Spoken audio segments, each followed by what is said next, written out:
Assalamualaikum warahmatullahi wabarakatuh. Saya Nur Hadiatul Fitria binti Azli, 17 DDT 19 F1989. Okey, untuk poin yang pertama, perkataan ekonomi berasal daripada bahasa Yunani yang bermaksud rumah tangga dan urus. Yang kedua, ekonomi ni ditakrifkan sebagai domain sosial yang menekankan amalan wacana dan ungkapan bahan dan dikaitkan dengan pengeluaran, penggunaan dan pengurusan sumber. Seterusnya, saya akan terangkan tentang jenis-jenis ekonomi.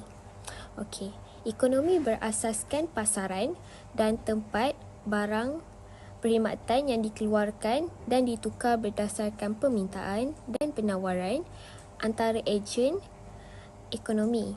So, diorang akan bertukar barang melalui barter atau alat pertukaran dengan nilai kredit atau debit yang diterima dalam rangkaian seperti mata wang.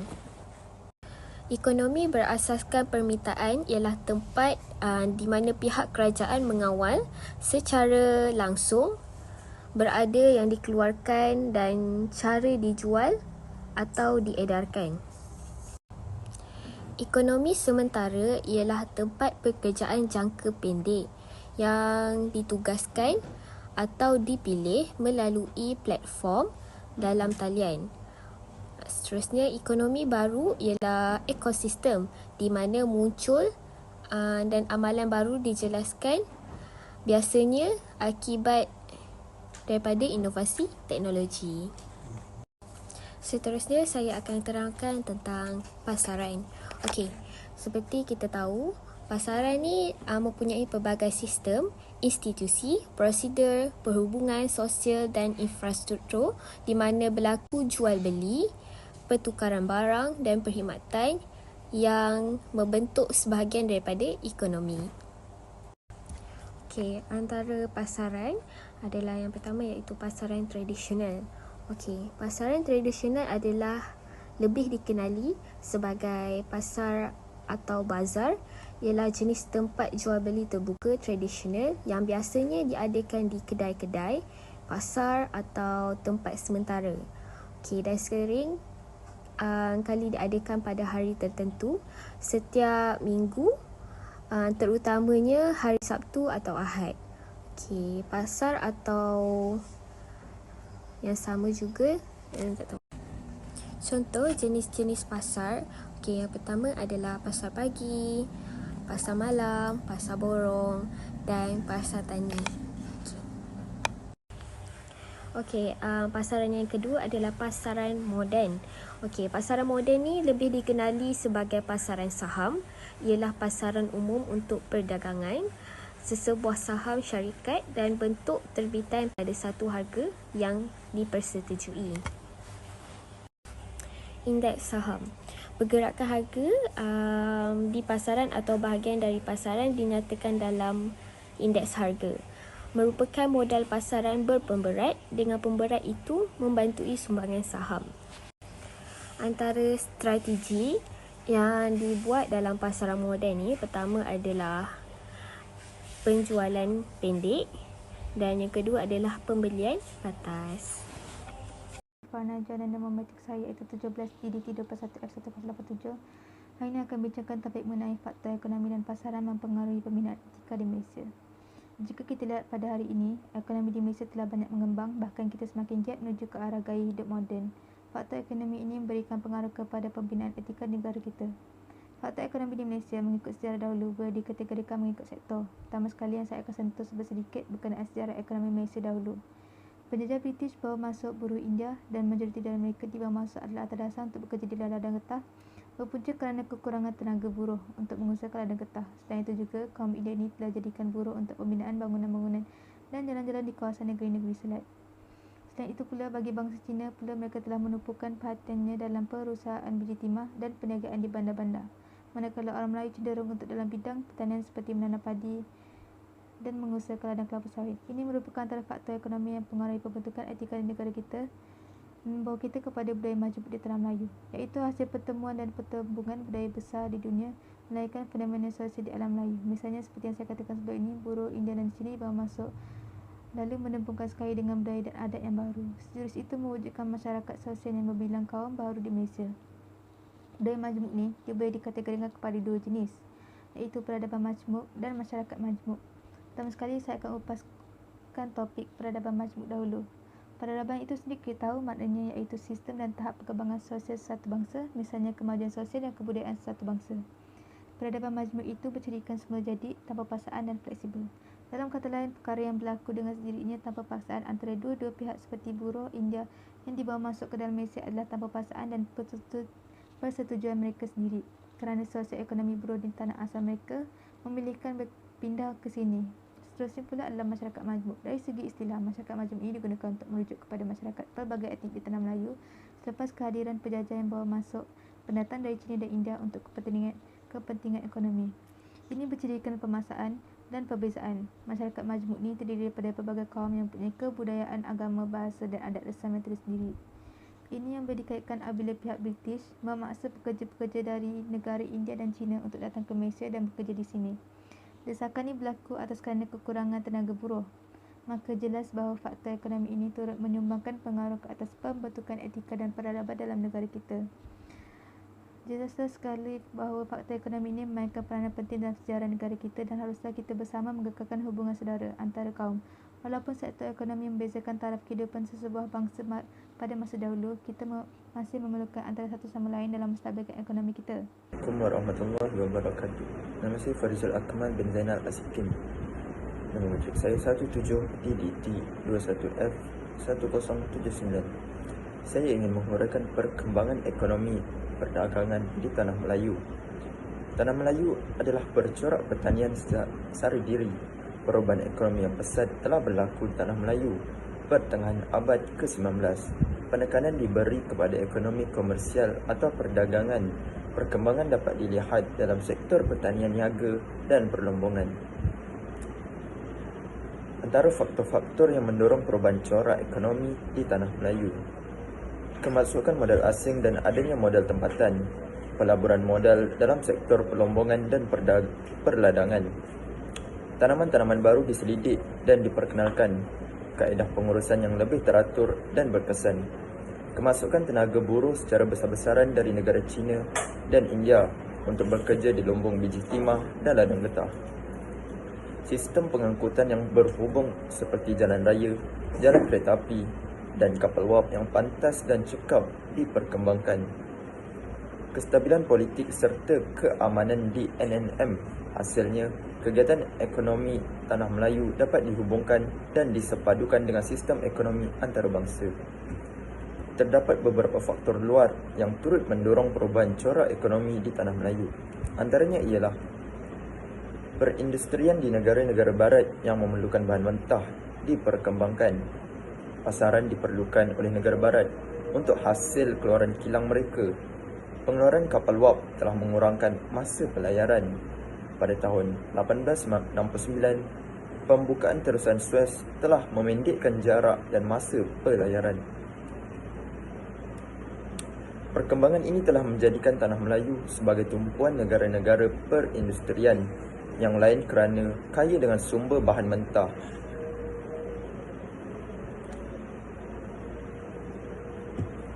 Wujudnya sistem duit ekonomi di Tanah Melayu sejak pertengahan abad ke-19. Kegiatan ekonomi yang berorientasikan ekspor. Kegiatan ekonomi yang berbentuk sara diri. Ekonomi perdagangan merupakan ekonomi moden yang menghasilkan barang-barang untuk jualan dan ekspor.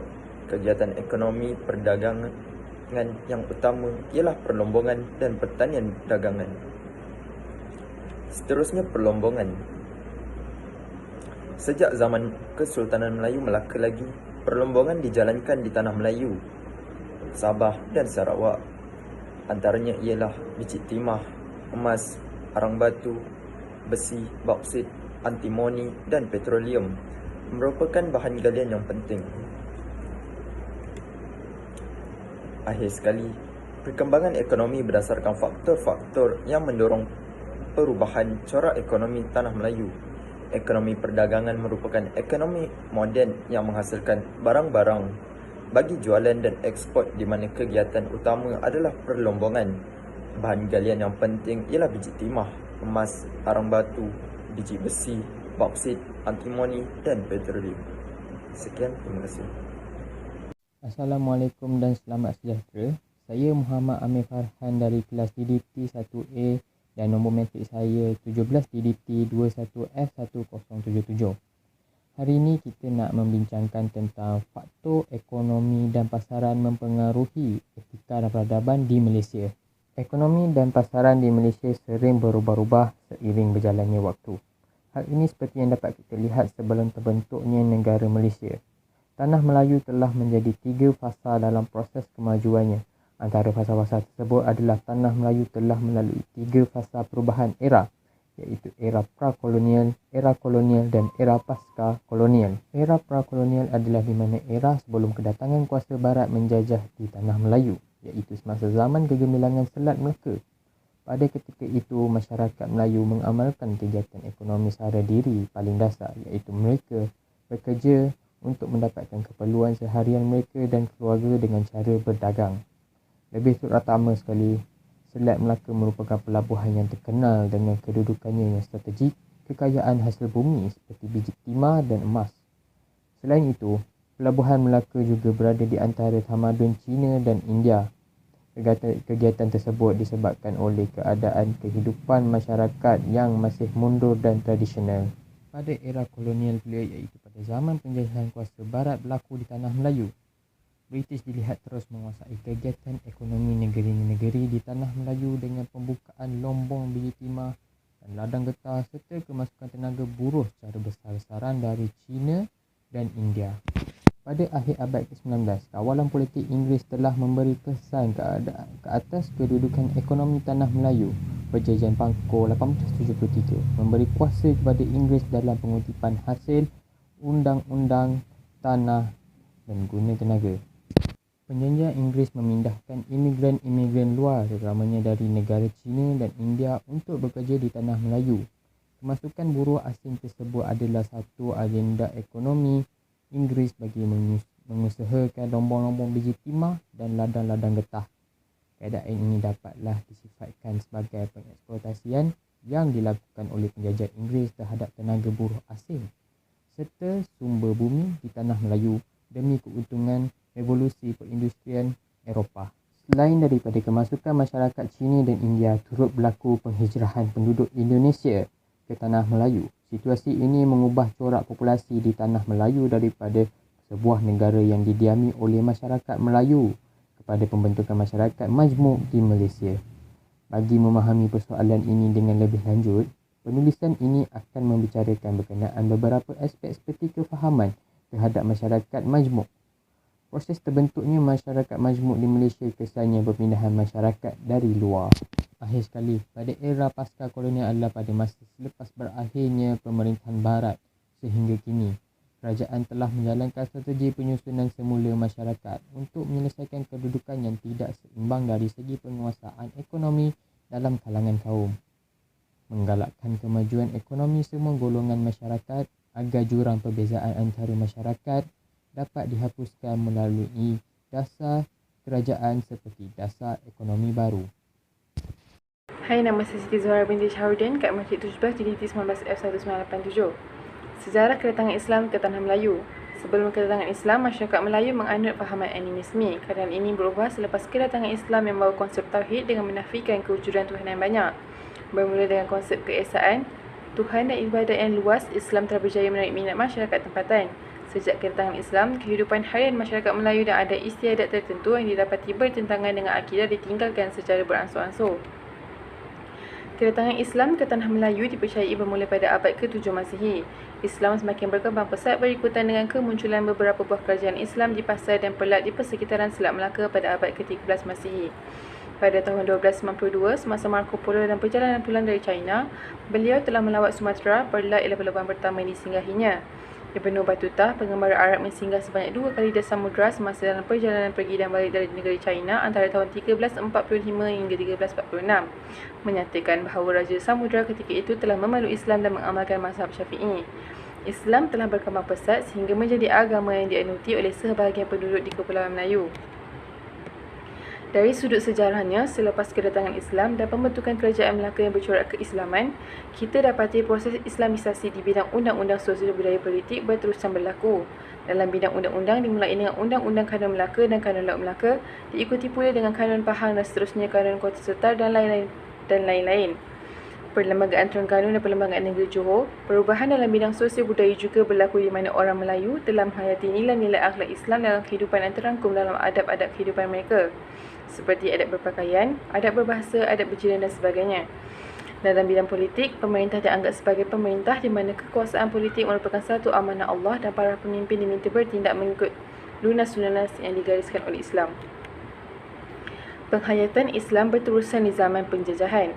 Proses Islamisasi undang-undang dan sosio budaya politik tergugat dengan kedatangan penjajah British, tetapi tidak banyak terjejas di zaman Portugis dan Belanda.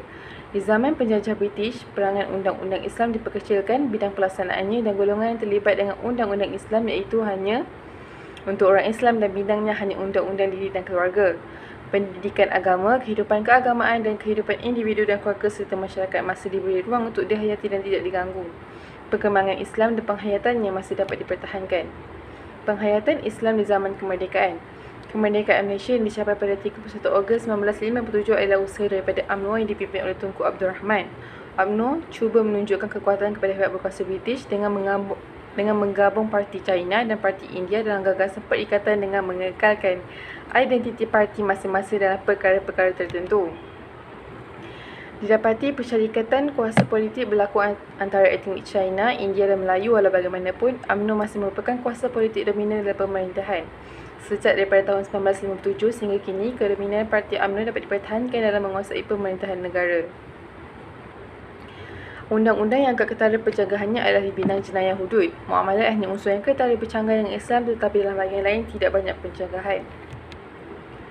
Dalam proses meneruskan Islamisasi di bidang undang-undang, didapati peruntukan khas diwujudkan untuk kepentingan Islam dan masyarakat Islam seperti Akta Baik Islam, Akta Ghafur dan sebagainya. Melihat kepada perkembangan ini, ternyata proses Islamisasi berterusan berjalan dengan adanya ruang peruntukan undang-undang negeri dan persekutuan. Dilihat dari sudut Islam, sistem demokrasi ini dapat diterima dari satu sudut, iaitu memberi suara kepada rakyat memilih pemimpin mereka secara bebas dan terbuka, tetapi tidak sesuai dengan Islam ialah ia membelah umat berterusan kepada dua kelompok, iaitu kelompok pemerintahan dan kelompok pembangkang yang menentang dalam ruang terbatas. Kesimpulannya, tidak ada kesepakatan di kalangan ulama tentang kriteria negara Islam kerana tidak terdapat dalam nas yang menentukannya. Justru itu, ulama berbeza pandangan dalam ijtihadnya dan menentukan cirinya. Ulama juga tidak sepakat pendapat tentang syarat-syarat yang ditetapkan bagi ketua negara kecuali beberapa syarat sahaja seperti keupayaan jasmani, kelayakan undang-undang, adil dan sebagainya. Malaysia adalah sebuah negara Islam berdasarkan majoriti penduduk Islam. Keamanan yang dinikmati pelaksanaan undang-undang Islam sebahagian besarnya dan kepimpinan negara dikuasai oleh orang Melayu Malaysia. Sekian, terima kasih.